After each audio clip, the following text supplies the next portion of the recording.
Hey everybody, this is Charlie, the Pennsylvania grain farmer.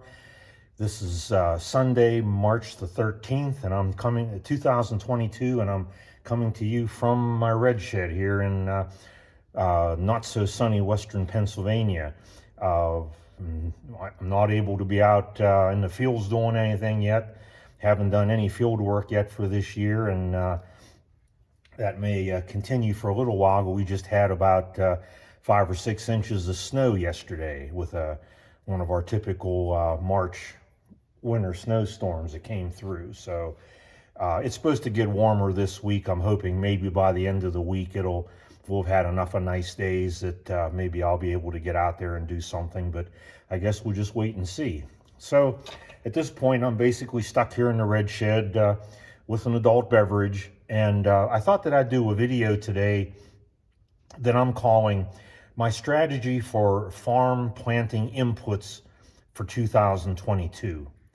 I had told you in earlier videos when I started my channel a couple months ago that my focus was going to be on farming. Everything would be farm related, and to try to tell the story of my journey on the farm each year. So I thought that inputs would be an important thing this year, inputs for planting, because I think it's something that's on everybody's mind, and it gives us a chance to look at something uh, besides just the field work and the mechanics and looking at the machinery. I mean, I love all that stuff, and that's what a lot of my videos deal with too, or will. But I think sometimes, especially off the farm, people kind of don't understand or never even think about the business end of things that we farmers have to deal with. So what I'm doing in this video is that I'm going to share my approach and my strategy for lining up all my inputs for planting for this spring of 2022. Now, I'm going to put in a disclaimer right now. What I'm sharing with you is not necessarily going to be right for everybody. I'm a relatively small farmer. I farm about 105 acres here. So agriculturally, I'm not setting the world on fire or having any kind of great effect on the markets or anything like that. But, I do try to make enough money on the farm that it pays for itself at least. And it will be nice to be able to make a little bit of money and not have to take a lot out of my retirement to subsidize it. Although we all know that whether it's a retirement or an off-the-job farm, that sometimes that kind of thing happens. So, I'm trying to do everything the best I can to be, to get the job done and to be economical. And for me this year, I'm not really changing my inputs. I'm going to put on just as much fertilizer and, plant just as many acres of everything. I'm just, trying to acquire those things in the best way that I can. Now, I'm not going to be sharing any actual numbers, like the actual prices that I'm paying for everything, because I don't know that that's appropriate. Plus, depending on where you live and what your situation is, and based on availability, your prices and your situation could be completely different. Okay, but I hope that doing a video like this would help promote understanding among the non-farmers, and for us farmers, maybe it'll start a little bit of conversation, and maybe give you some ideas, and maybe all these ideas that I have are things that you've already been doing. I don't know, but well, let's get started. What you've been looking at on the screen here is where this all starts for me. This is the USDA map that the Department of Agriculture uses to have me report my crops every year once they're planted. This is the map that I used last year for 2021. I report my crops because I am part of either the ARC or PLC program. I tend to go back and forth between the two. Occasionally they pay out something, and if the government is willing to give me some money because of bad prices or something like that, to help us out, I'm more than happy to take it. So I always report my crops after they're planted, so that I can be, eligible for some of those programs. But in any event, what I do is I go through in the fall, usually about October, and think about what I'm going to plant for the next year. So I believe on this farm I have something like, uh, I think 25 different fields, and they vary in size anywhere from the largest at about 10.2 acres to the smallest, which I think is 1.6. Most of them would probably average uh, probably about 4.5 acres, just because of the way our ground is kind of contoured here. It isn't always possible to have big fields. We do have to do, strip cropping in order to avoid erosion. So I'll sit down with this map and I'll try to figure out, where I'm going to plant everything so that I know how many acres of each crop I'm going to have, and then that's going to help drive a lot of my other decisions. So in terms of inputs for 222, here's the list of things I'm going to go over, and these aren't really in any particular order, but I thought that I'd start with fuel and oil. Usually I buy my fuel and oil this time of year. I call one of the local companies and they come out with a couple tanker trucks and deliver what I need.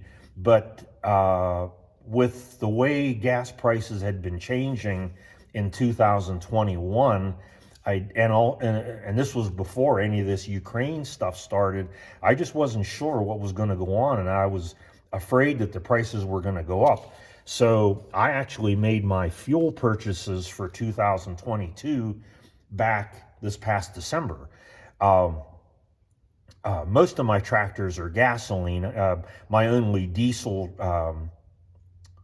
equipment is my white 2110, which I use for tillage, and my John Deere 4400 combine. Both of them are diesel. My F600 is also diesel, but I can't use the off-road diesel because I have it with a farm plate, and you're forbidden to use off-road diesel in them. So I just use diesel for those two things. So I have a 250-gallon diesel tank and two gas tanks that are about 250, 275 gallons each, something like that. So I end up with 550 of gas and 250 of diesel. So again, I bought them in December, and since then, all kinds of stuff's been happening. And at the time, I thought, oh, maybe I jumped the gun. Maybe I should have waited. Maybe the prices aren't going to go up. But since I bought it, the gas and diesel have gone up in both cases, way over $1 a gallon. So at this point, it's looking like a pretty wise decision. I also, over the winter before spring planting starts, I always service all my tractors and change oil.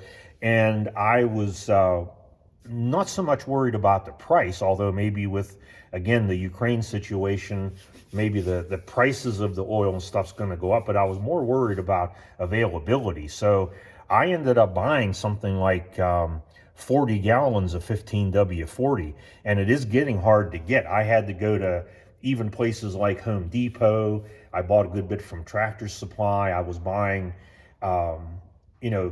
boxes that had 2.5 gallon jugs in, and I'd buy 3 or 4 of those at a time, and I ended up buying about 40 gallons. So with what I had from last year left over, I had enough to do my oil changes, and I probably have enough for almost 2 more years. So if price becomes a problem, or availability, which it seems to be with this Rotella 1540, I'm not going to have to deal with that. And somebody at one point told me that they had heard that oil filters were going to get hard to get, and I like to use Wix oil filters. I think they're a really quality filter. So I changed my oil already this year, changed the filters, and I've bought up enough filters for all my tractors and my F600 and my combine and so on that should last me for about 2 years. So again, I won't have to worry anything about that.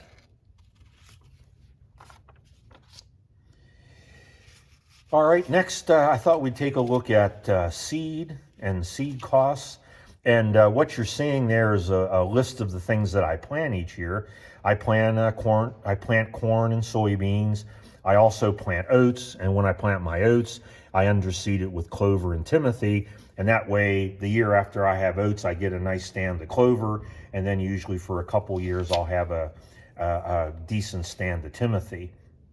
Now, the corn and the soybeans, in both cases, I've only been planting soybeans. This is going to be my third year, but both of these I buy from Pioneer. I think Pioneer has good genetics. They've worked well for me. They may not work for you in your location or with your soil type, but they do work well here. And I always order these things in the fall. Usually my seed rep will come to see me in October or November, and that's why I said earlier that I have my acreages figured out for the next year by that time.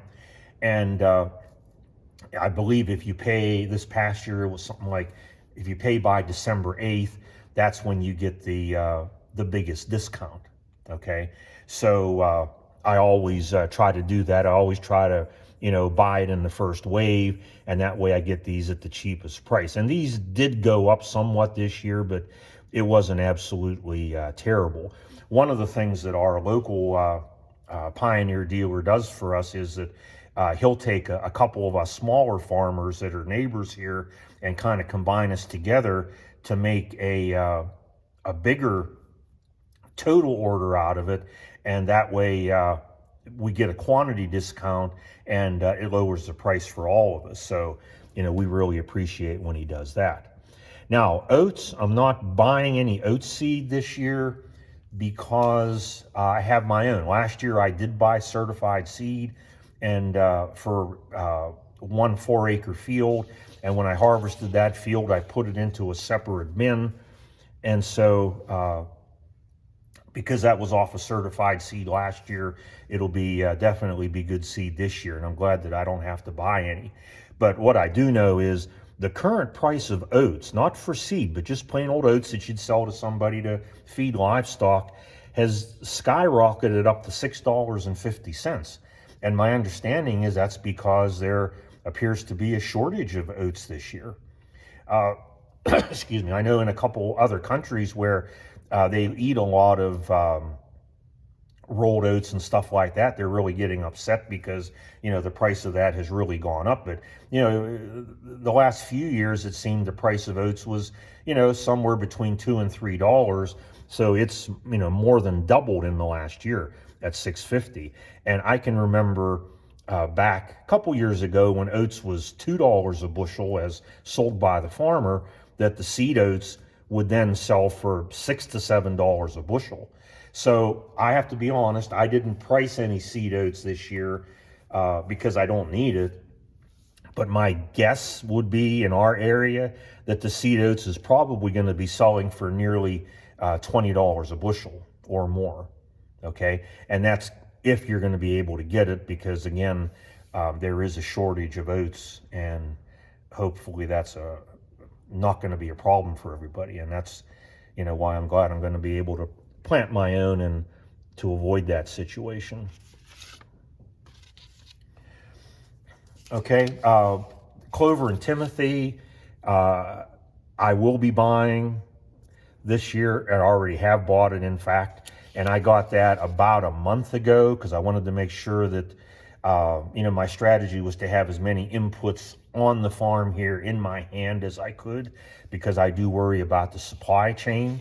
And there were definitely some prices there. Looking at my receipts and so on from last year, the clover has gone up 80%, and timothy has increased over 300%. It's 3 times what it was last year.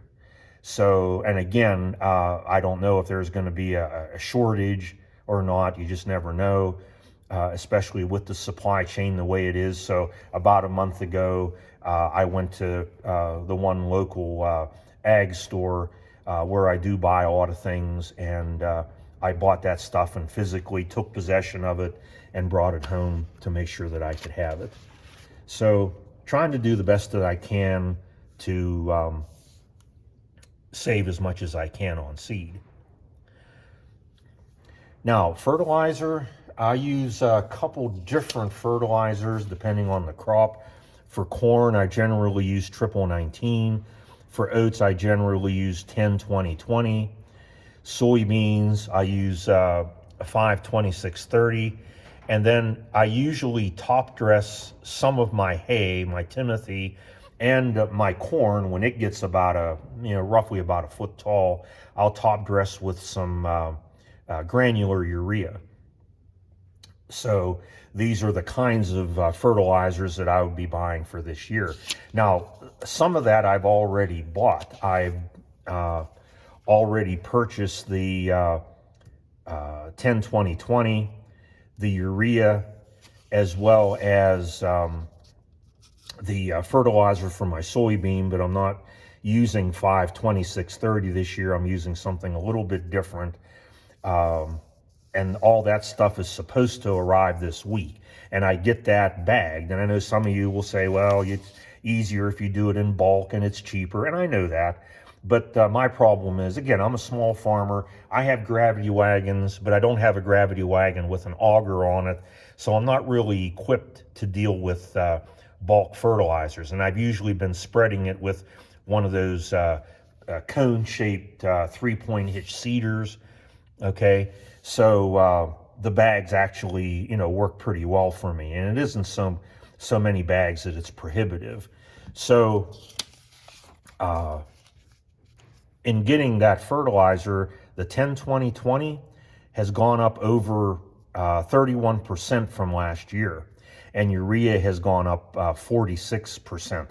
The 5-26-30, again, I'm not even going to say anything about this because I'm getting a different fertilizer for that this year, and so it wouldn't really be meaningful to compare.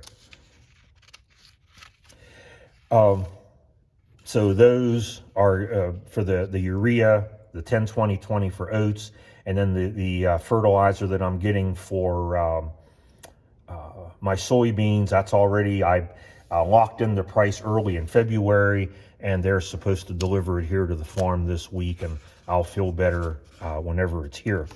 Now, that leaves the triple 19 that I use for corn. That's up 35%, and that I am going to get in bulk. My friend Corey, who I've often talked about in other videos, he has a fertilizer spreader, and the place where we're getting it is not that awful far away, that he told me that he'd be willing to drive out there and get it, because I'm only going to need about 8 tons of it. He can do that in 2 trips. So he's going to go out and get it for me and get that spread. And we locked in a price with that place a while back.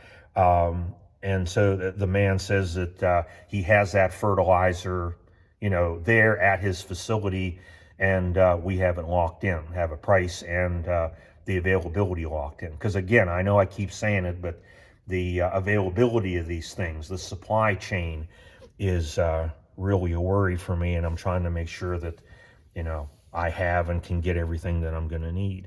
So definitely fertilizers up, and that's something that a lot of farmers are looking at. And according to the last U.S.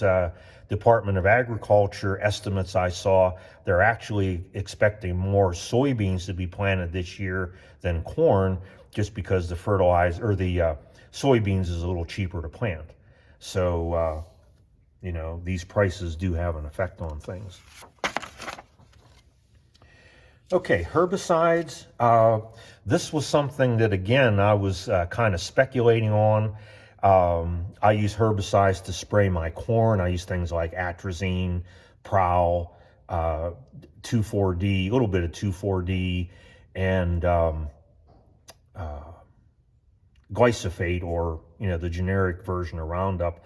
I usually spray roamine on oats, and from my soybeans, I've been able to get away with a spray called Thundermaster and Dual 2, and a little bit of glyphosate. So I knew that they were talking that prices were going to be going up for these herbicides, and again, there would be availability problems, especially with glyphosate. So I actually bought mine in November of this past year. Other than the spray that I need for soybeans, my friend Corey is supposed to pick that up for me from his supplier. So he's taking care of that. But what I use for the corn and oats, I already got it back in November. And I'm really glad that I did. And here's why. I won't talk about all those different sprays, but I can tell you just for the glyphosate, the generic Roundup, from the spring of last year, 2021, till fall, whenever I bought it, that stuff tripled in price. And so, I bought it then and it was expensive, but I have everything of all those sprays that I'm going to need this year. Which feels good. I have it in my old milk house here by the bank barn, and there's a gas heater in there so I can keep it warm. And they told me as long as it didn't freeze, it's going to be good. But from December of 2021 up until now, the last I checked, the price of glyphosate went up again by a factor of 1.75 times. So that means it's 1 3/4 times more expensive than what it was whenever I bought it. And remember, that was at a price that was triple of what it was in the spring. And I'm glad that I got it, because there are a lot of places that are saying that they're not going to have glyphosate this year. And I kind of wondered why. So I went online and I did a little bit of research, and I found that there are reasons why it's short in supply. They say that it's a constellation of factors to blame, that it's all over the board, that some factors are broad supply chain issues like clogged ports, too few containers, labor shortages, COVID-19 disruptions, and reduced packaging supplies. I even heard that's a problem for greenhouses this year, that greenhouses are going to have some trouble because they can't get the plastic pots and trays and stuff that they need to be able to grow and sell their flowers or vegetables or whatever it is that they're growing. And as far as why the glyphosate is so expensive, they say not being able to get containers unloaded at the ports, a shortage of trucks and truck drivers to get them to the formulation plants, and a shortage of formulation materials, and as well as shortages of materials that they're packaged in. So it's just like a perfect storm of things. But like I said, the prices of these things have really gone up. Availability is a problem. So I bought everything that I'm going to need except for the soybeans herbicides last fall, and that way I'll have them. And again, that will save me some money too.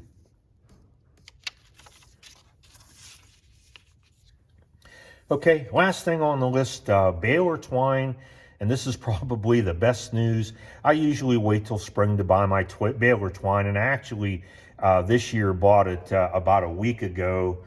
I still use a small square baler, and I found that the 9,000 foot twine works best for me. I used to use 10,000 foot, but my baler was bought new by my dad in 1976, so it's an older Massey Ferguson 120 baler, and it baled a lot of hay, but it still works well. And over the years, I started to have some knaughter problems, and the one thing somebody suggested to me was, because the knaughter has probably worn a little bit, was to go to thicker twine.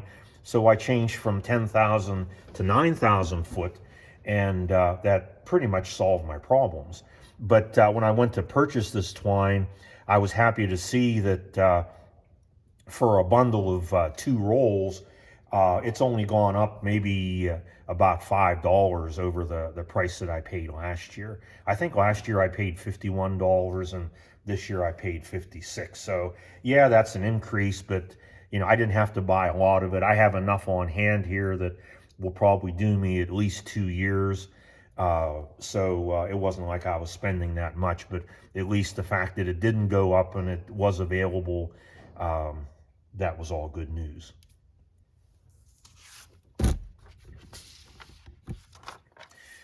All right, so that's you know, a pretty good look at my inputs for this year. There were some things that I didn't look at that all of us farmers know about. I didn't consider parts in this. I didn't consider repairs. I didn't consider equipment purchases, and etc. There are so many things that you know, cost us money, but a lot of those things you can't predict. I do try to stay ahead of parts, and you know, usually the parts that I know are going to wear, like my plow parts, chute manufacturing had a big sale a few weeks ago, and I loaded up on my parts from my moldboard plow, and I probably have enough of those for 2 years. But they had a 10% off sale with free shipping, so I jumped on that. And you know, other things that typically break or wear out, you know, regularly, I try to have them on hand. But some of these other things, you know, will just happen as they happen. So that was a look at my inputs for this year and my strategy. Again, I don't claim that what I do is right for everybody, but I just wanted to put it out there. Just, I thought it might be interesting, maybe to other farmers or to non-farm people, just to give a glimpse into the business end and some of the thinking and strategizing that has to go along with this. So I hope that you enjoyed it, and maybe it'll promote a little conversation. So if you have questions or, you know, comments, please add them to the comment section. And I hope that you enjoyed this video. Hope it wasn't too boring for you. If you did enjoy it, I hope you'll hit the like button. I hope that you'll subscribe if you already haven't. And if you have subscribed, I thank you very much for that. And if you think there was something worth sharing here, I would appreciate you sharing this with others. So at this point, this is Charlie, the Pennsylvania grain farmer, saying, see you next time.